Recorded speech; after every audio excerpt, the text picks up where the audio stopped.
Do not go in there. Woo!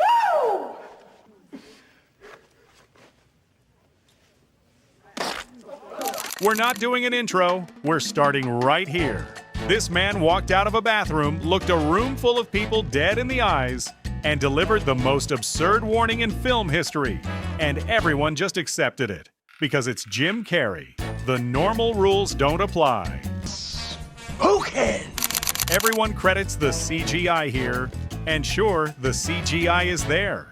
But the VFX team actually said in interviews that Jim's real expressions were so extreme they had to work harder to make the effects look believable. His actual face was too over the top. They had to dial it back. The man's real face broke the special effects pipeline in 1994.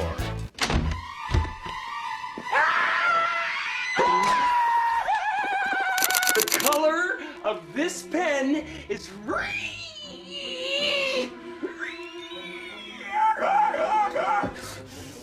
color of the pen that I hold in my hand is royal blue. Liar, Liar, 1997. Jim plays a lawyer who physically cannot lie for 24 hours. Something most people don't know. The director kept a camera rolling even between takes because Jim wouldn't stop doing funny things off script. They had to capture everything just in case. The pen scene wasn't written the way you see it. Jim kept going, kept layering on more. And the editor had to cut material out because there was too much funny to fit. That was genuinely the problem they had. Too much funny.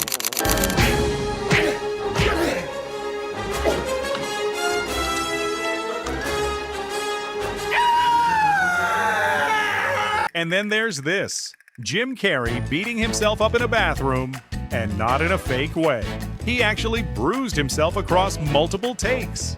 The stunt coordinator offered to step in and Jim turned him down. He wanted it to look real, so he made it real. He got a Golden Globe nomination for that performance, for physically bruising himself in a bathroom on camera. And honestly, it was deserved. Can't keep a good man down, can you, Bruce? Can you? You look at me when I'm talking to you, son. Or Bruce Dern. Where's the beef? Where is it? Give me the beef or I'll crack your head open. Jim doesn't do impressions the way most people do. Most impressions are just a voice. Jim's are a full physical transformation. Posture, mannerisms, facial structure, all of it. It's closer to possession than imitation. Robert De Niro reportedly went quiet after this. Robert De Niro had nothing to say. Jim Carrey took his words away.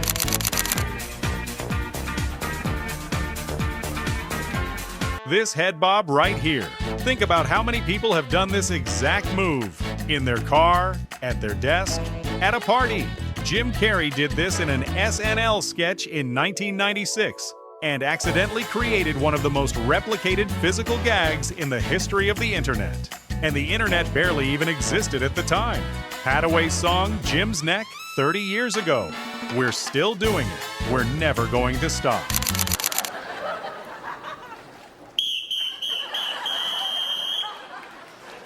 No roughhousing in the spa. Settle down, please. When Jim hosted, one of the cast members was a guy who had built his entire career on never breaking character. A true professional. Watch him trying to hold it together and slowly losing the battle. Jim kept escalating and eventually the composure just ran out. That's what happens when Jim is in a scene. Even people who do this for a living, people who have trained themselves to stay in it no matter what, can't hold. He's like a gravitational field for chaos. It's not your time yet. Years ago, I used to go up to Mulholland Drive and I used to say, I have this and that and this. Oh, it's all good and it's coming to me, you know? And I actually wrote myself a check. And this is for real. This is not a joke. This is for real. I wrote myself a check for $10 million per picture. This is by Thanksgiving 1995. Before we wrap up the funny stuff, I want to tell you something about Jim that most people know but don't really think about. He's not just a comedian. He's someone who genuinely willed his career into existence. And it started with a check he wrote to himself. He wrote himself a check for $10 million. Acting services rendered. Carried it in his wallet every day from 1992, when his family had nothing, when they'd lived out of a van. He treated it like it was already real. Then in 1994, Dumb and Dumber paid him exactly that amount.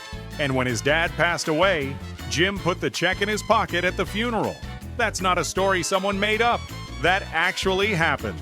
He built his whole career and then gave the physical proof of it to his dad to keep.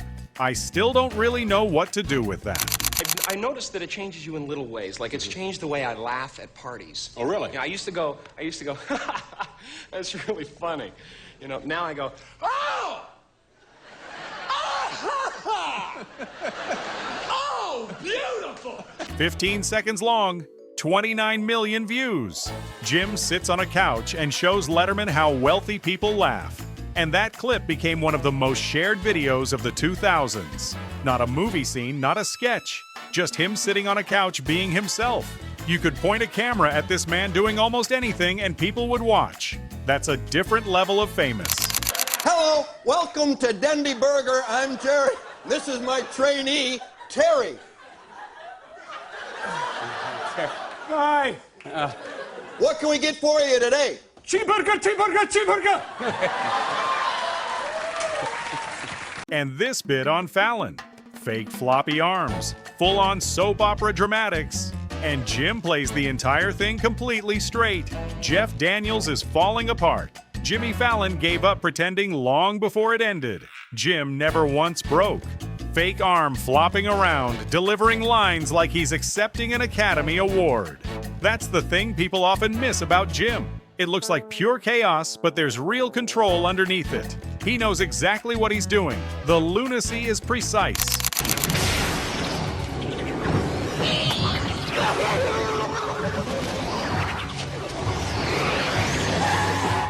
Green latex suit, full dance number, total commitment, zero hesitation. Someone asked Jim about his process for playing the mask, and he said he didn't really have one. He just let go, which is either the most freeing thing I've ever heard or slightly terrifying, depending on how you look at it.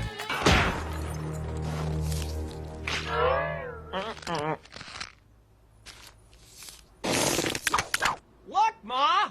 I'm roadkill! That's the Jim Carrey breakdown. If there's a moment I missed, drop it in the comments.